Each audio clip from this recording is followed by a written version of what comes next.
हम हिंदू सावधान नहीं होंगे तो ये जो अराजक तत्व है वो आगे ज्यादा बढ़ेंगे तो बांग्लादेश जैसी परिस्थिति हमारे यहाँ भी आ सकती है। बहुत मुसलमान आते हैं, मुसलमान बहुत हमारे भक्त भी है। शब्द विवादित नहीं है, उसको विवादित बनाया जा रहा है। यदि हमारे बात पर किसी को आपत्ति है तो आपके लिए कानून है, कोर्ट है। अपनी ओर से तो हिंसा नहीं करनी चाहिए, लेकिन कोई हमारे ऊपर अन्याय करता है, अत्याचार करता है तो उसको प्रतिकार भी करना चाहिए। बस इसी बात को हमने वहां बढ़ाया था और उसी विषय में चर्चा में एक उदाहरण वो दिया था। आपके खिलाफ मामले भी दर्ज है, उनका कहना है कि आपको गिरफ्तार किया जाए। क्या आप मानसिक रूप से तैयार है अगर ऐसा कोई घटनाक्रम होता है? जो भी परिस्थितियां हैं तो उनको सामना तो करना ही पड़ेगा। अखंड हरिनाम सप्ताह आज समाप्त हो रहा है।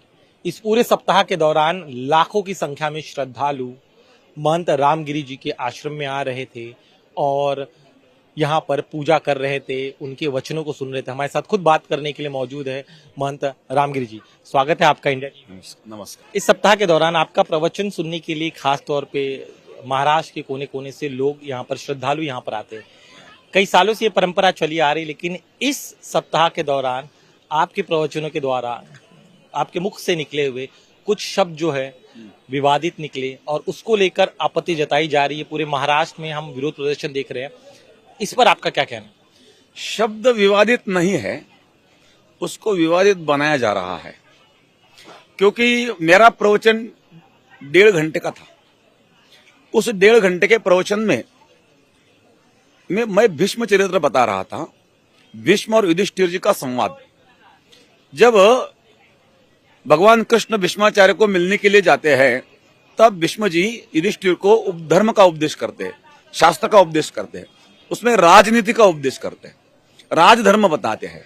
तो राजधर्म बताते हुए भीष्माचार्य कहते हैं कि राजा का पहला कर्तव्य होता है कि किसी भी अन्याय अत्याचार को राजा ने सहन नहीं करना चाहिए। अन्याय को प्रतिकार करने की शक्ति होते हुए भी यदि कोई प्रतिकार नहीं करता है तो वो पाप करता है। तो इसीलिए अन्याय को प्रतिकार होना चाहिए। इस बात में हम चर्चा कर रहे थे। उस चर्चा में बात निकली बांग्लादेश की, क्योंकि बांग्लादेश में हिंदुओं पर जो अत्याचार हो रहे हैं, बहुत घृणित कर्म हो रहा है। महिलाओं पर बलात्कार हो रहे हैं और हिंदू पलायन के लिए तत्पर है, वहां रहना नहीं चाहते हैं क्योंकि वहां का जीवन नर्क जैसा हुआ है। हिंदुस्तान के बॉर्डर पर वो लोग आकर के खड़े हैं और कहते हैं कि हमें हिंदुस्तान में लो, क्योंकि हम वहां जी नहीं सकते। तो इस विषय में चर्चा करते हुए वह उदाहरण हमने दिया था और उसका गलत अर्थ लगा करके वो इशू बनाया गया है। नहीं तो हम प्रवचन में तो 1.5 घंटे का वो प्रवचन था, उसमें तो तत्वज्ञानी था। आपने जो शब्द कहे उससे मुस्लिम समाज के कई लोग जो है आहत हुए। उनका कहना है कि आपने उनके धर्म का अपमान किया है, उन मोहम्मद पैगंबर साहब का अपमान। वो जिनका अपना अपना प्रश्न होता है, हमने जो बता दिया वो बता दिया है। बस उस विषय पे हम ज्यादा चर्चा करना नहीं चाहते। लेकिन यहाँ जो सप्ताह चल रहा है, बहुत सुंदर कार्य यहाँ चल रहे हैं और लाखों जनता यहाँ आती है, भजन का आनंद लेती है। यहाँ कोई हर व्यक्ति स्वयंसेवक है। यहाँ किसी भी व्यक्ति को कोई तनख्वाह नहीं है, अपने स्वयं खर्चों से सब आते हैं। और दूसरी बात है, यहाँ पुलिस यंत्रणा की भी जरूरत नहीं होती है, सब स्वयं शिस्त होती है लोग। तो ये जो आनंद है वो लेना है। हमने देखा, इसमें कोई दो राय नहीं है, काफी ज्यादा डिसिप्लिन हमें दिखाई दिया। लेकिन अब जो है महाराष्ट्र में कई जगह विरोध प्रदर्शन हो रहा है, आपको जो है धमकियां मिल रही है, जान से मारने की धमकियां दी जा रही है, सर तन से जुदा के नारे जो है कई जगह सुनाई दे रहे, सोशल मीडिया पर वायरल हो रहे हैं। सोशल मीडिया पर वायरल हो रहे या भी हमें पता नहीं, हम तो कार्यक्रम में है और मुझे स्वयं ऐसे कोई धमकी आई नहीं आज अभी तक। बात यह है कि यह देश संविधान से चलता है। यदि हमारे बात पर किसी को आपत्ति है तो आपके लिए कानून है, कोर्ट है और कानून हमें भी मानने, सबको मानने होना ही चाहिए। बाबा साहब ने जो कानून दिया है उस कानून में हर व्यक्ति को कुछ कहने का स्वतंत्रता तो है। दूसरी बात यह है, यदि किसी को आपत्ति है तो केस दर्ज कर सकते हैं और उसका जवाब हम कोर्ट में देंगे। आपके खिलाफ मामले भी दर्ज है, उनका कहना है कि आपको गिरफ्तार किया जाए। क्या आप मानसिक रूप से तैयार है अगर ऐसा कोई घटनाक्रम होता है? जो भी परिस्थितियां हैं तो उनको सामना तो करना ही पड़ेगा। और बात यह है कि अपने देश की जो न्याय व्यवस्था है उस न्याय व्यवस्था पर हमें भरोसा है, बाकी सब चलता रहता है। मुख्यमंत्री जी आए थे, उन्होंने आपके यहाँ पे कार्यक्रम में शिरकत की, भाषण भी दिया। उनका एक बयान जो है काफी सुर्खियों में, उन्होंने कहा है कि महाराष्ट्र की जो सरकार है वो संतों के आशीर्वाद से चल रही है और महाराष्ट्र में कोई भी संतों का एक बाल भी बांका नहीं कर सकता है। कहा जा रहा है कि वो भी आपके साथ साथ तो है सब, क्योंकि अपना जो कार्य चल रहा है वो समाज के लिए चल रहा है और इसीलिए अच्छा काम करने के लिए कोई भी साथ देता ही है। तो मुख्यमंत्री साहब ने साथ दिया, अच्छी बात है। जो नाराज है उन लोगों को आप क्या कहें? जो नाराज है तो नाराज नहीं होना चाहिए, उन लोगों ने भी नाराज नहीं होना चाहिए। नाराज होने जैसा उसमें कुछ नहीं है। हमने जो कहा वो सत्य कहा है, जो है वो है, जो तो लिखा हुआ है। नाराज होने की कोई आवश्यकता नहीं। और कोई नाराज है तो उन लोगों में रहने वाले जो समाजवादी लोग हैं उन्होंने उनको समझाना चाहिए। आप इतिहास नहीं पता, आपने जो तथ्यों से इतर आपने बात कही है, नहीं भावनाओं को दुखाया। नहीं, वो गलत है। मन दुखा हुआ उसके लिए संविधान है और संविधान वो कोर्ट में जाए, हम वहां कोर्ट में जवाब देंगे और जो न्याय व्यवस्था जो भी निर्णय देंगी वो हमें मान्य रहेगा। इसी कार्यक्रम में हम कई मुस्लिम समाज के लोगों से बात कर रहे थे, उनका कहना था कि हम खुद आपके कार्यक्रमों में आते हैं, यहाँ पर सेवादान करते हैं, फल फ्रूट देते हैं, पानी पिलाते, जैसा आपने स्वयं सेवक कहा, तो क्या वो सच्चाई है? ऐसा है आपके कार्यक्रम में आते हैं? बहुत मुसलमान आते हैं, मुसलमान बहुत हमारे भक्त भी है। संगमनेर में जो सप्ताह था तो एकादशी का जो फलार होता है ना, तो वो पूरा खर्चा उन लोगों ने किया था।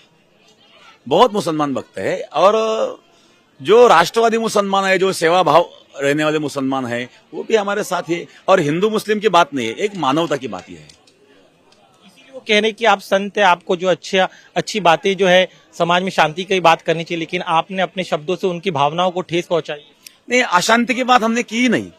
हमने उसमें बात यह की है कि यदि हम हिंदू सावधान नहीं होंगे तो ये जो अराजक तत्व है वो आगे ज्यादा बढ़ेंगे तो बांग्लादेश जैसी परिस्थिति हमारे यहाँ भी आ सकती है।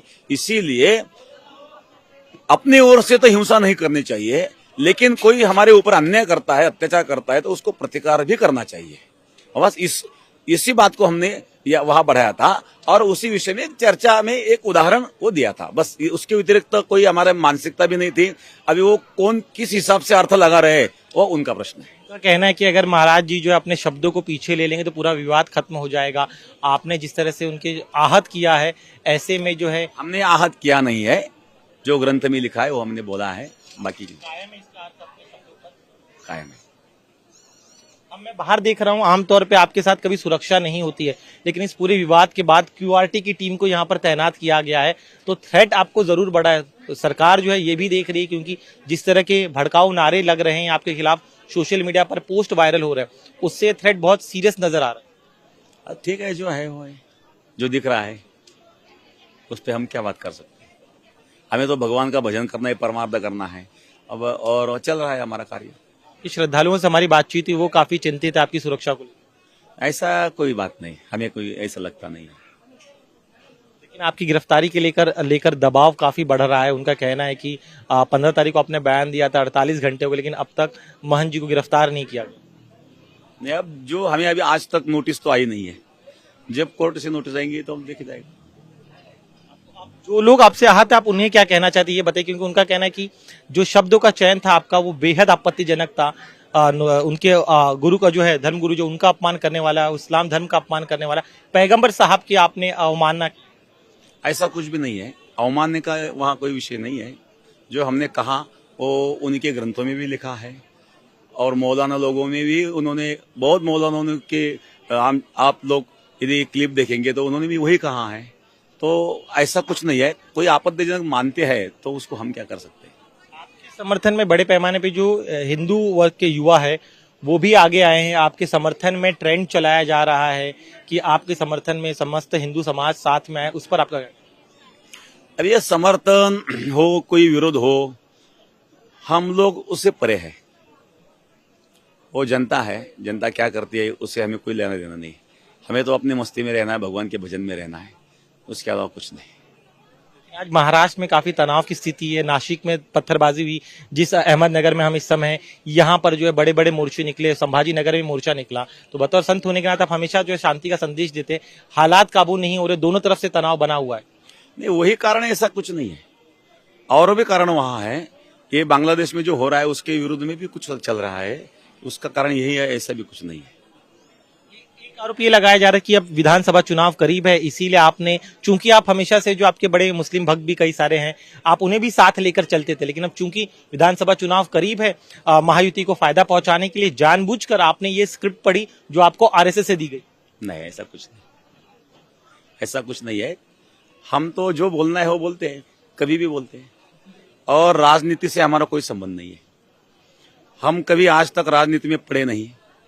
हमारे पास कांग्रेस के लोग भी आते हैं, भारतीय जनता पार्टी के लोग आते हैं, राष्ट्रवादी के लोग आते हैं, सेना के लोग आते हैं, सभी पक्ष के लोग आते हैं और आते रहेंगे। राजनीति से हम ऊपर है, राजनीति से परे है। कह रहे हैं कि आपकी वजह से बीजेपी को फायदा होगा, शिवसेना शिंदे सेना को फायदा होगा। किसी को फायदा होगा, किसी को नुकसान होगा, ये गणित करने वाले वो करेंगे, हमारा उससे कोई लेने देना नहीं। लगातार जो है पूरे महाराष्ट्र के कोने कोने से श्रद्धालु यहाँ पर आ रहे हैं। किस तरह का आपका सप्ताह होता है और जो आपके प्रवचन होते हैं उस बारे में बताइए। 177 साल पहले योगराज सदगुरु गंगागिरी महाराज जी ने इस सप्ताह की परंपरा प्रारंभ की है। इस साल जो सप्ताह था यह 177वां सप्ताह था। तो ये जो सप्ताह की परंपरा है, इस परंपरा में 7 दिन में 25 लाख तक जनता आ जाती है और सब 25 लाख लोगों के भोजन की व्यवस्था की जाती है। रोटियां जो होती है वो घर घर से लाया जाती है। एक दिन में 500 से 700 गांव तक की रोटी आती है और यहाँ दाल बनती है। तो दाल जो होती है वो टैंकर में भर करके परोसी जाती है, क्योंकि कम से कम 1 लाख लीटर तक दाल एक दिन में लग जाती है और रोटियां घर घर से आती है। उसको मधुकरी वृत्ति कहते हैं। जैसी मधुमक्खी होती है, मधुमक्खी फूल से बूंद बूंद ला करके और शहद इकट्ठा करती है, वैसा घर घर से रोटी ला करके और उसका प्रसाद बनाया जाता है, उसको मधुकरी कहते हैं। ऐसा प्रसाद यहाँ बनता है। और एकादशी के दिन फलाहार की व्यवस्था होती है। साबूदाना बनता है 350 क्विंटल का और भगर जो होती है वो 150 क्विंटल की यहाँ बनी हुई है। तो कल एकादशी के दिन यहाँ 6-7 लाख जनता थी। आज समापन था। तो महाराष्ट्र में समापन की जो व्यवस्था होती है उसके लिए काले का कीर्तन बोलते हैं। काला का अर्थ होता है 2 पदार्थों का मिश्रण, जीव और भगवान की एकता, उसको महाराष्ट्र में वो काला बोलते हैं। तो उस समापन का जो प्रोग्राम होता है तो कम से कम 10 लाख जनता यहाँ आ जाती है। तो ये कार्यक्रम अभी समापन हुआ है। दूसरी बात यह है कि इस सप्ताह में अखंड भजन चलता है और भजन गाने वाले जो लोग होते हैं वो 8 से 10 हजार लोग रहते हैं। तो उनकी शिफ्ट प्रहरा बनाया जाता है, 6 से 9 बजे तक, 9 से 12, 12 से 3 और 3 से 6, ऐसे 4 प्रहर दिन में और 4 प्रहर रात में, ऐसे 8 प्रहर या भजन चलता है। एक प्रहर में जो भजन गाने वाले होते हैं, प्रत्येक हर व्यक्ति के साथ हाथ में मंजीरा होता है और मंजीरा बजा करके मृदंग और गायन भगवान का भजन गाते हैं। संत तुकाराम महाराज, ज्ञानेश्वर महाराज, एकनाथ महाराज आदि जो संत है उनके भजन गाते हैं और 7 दिन अखंड और रात्र दिन चलता है। तो ये विशेषता इस कार्यक्रम की है। और ज्ञानदान व प्रवचन, कथा, कीर्तन ये चलते रहते हैं और अन्नदान, ये ऐसा सप्ताह चल रहा है। चलिए आखिरी पड़ाव पे हम इस इंटरव्यू के, आपने शुक्रिया, आपने हमारा वक्त भी दिया। फिर मैं बुनियादी उसी मुद्दे पे आता हूँ, क्योंकि उसको लेके अस्वस्थता सिर्फ न सिर्फ महाराष्ट्र में, अब धीरे धीरे ये जो पूरा मुद्दा है पूरे देश भर में फैल रहा है। सभी यही कह रहे हैं, मुस्लिम समाज का एक बड़ा वर्ग है, उनका कहना है कि आप जो है आपने उनके दिल को ठेस पहुंचाई है और अभी भी आप जो है लगातार आपको पूछा जा रहा है, लेकिन आप अपने शब्दों को पीछे नहीं ले रहे हैं, आप टिके हुए अपने शब्दों। नहीं, ऐसा कुछ नहीं है। जो है वो लिखा हुआ है, वो बोला है ना, वो कोई भी बोलेगा, कोई पढ़ेगा तो वो भी वही बोलेगा। और उनके मौलाना भी बोल रहे, उनकी कितनी क्लिप है, उनके ऊपर भी कार्रवाई करो ना जो बोल रहे हैं। ऐसा कुछ नहीं है। एक आखिरी सवाल मेरा, चूंकि सरकार पर भी दबाव हो रहा है और कई सारे मामले आप पर दर्ज हो रहे हैं। अगर गिरफ्तारी की बात आती है, नौबत आती है, तो क्या आप गिरफ्तारी देने के लिए तैयार हैं? बात यह है, संविधान पर हमारा पूरा भरोसा है। संविधान से, कानून से जो होगा उस पर हमारा विश्वास है। देश की न्याय व्यवस्था पर भी विश्वास है। चलिए, शुक्रिया हमसे बात करने के लिए, अपना वक्त देने के लिए। तो ये थे महंत रामगिरी महाराज। इनका साफ तौर पे कहना है कि इन्होंने जो भी कहा था वो जो है लिखा हुआ, ऐसा उनका दावा है। साथ ही में वो कह रहे हैं कि जो भी बात होगी कानून के तहत होनी चाहिए, संविधान पर उनका भरोसा है। कैमरामैन अरुण के साथ दिनेश मौर्य, इंडिया टीवी, अहमदनगर।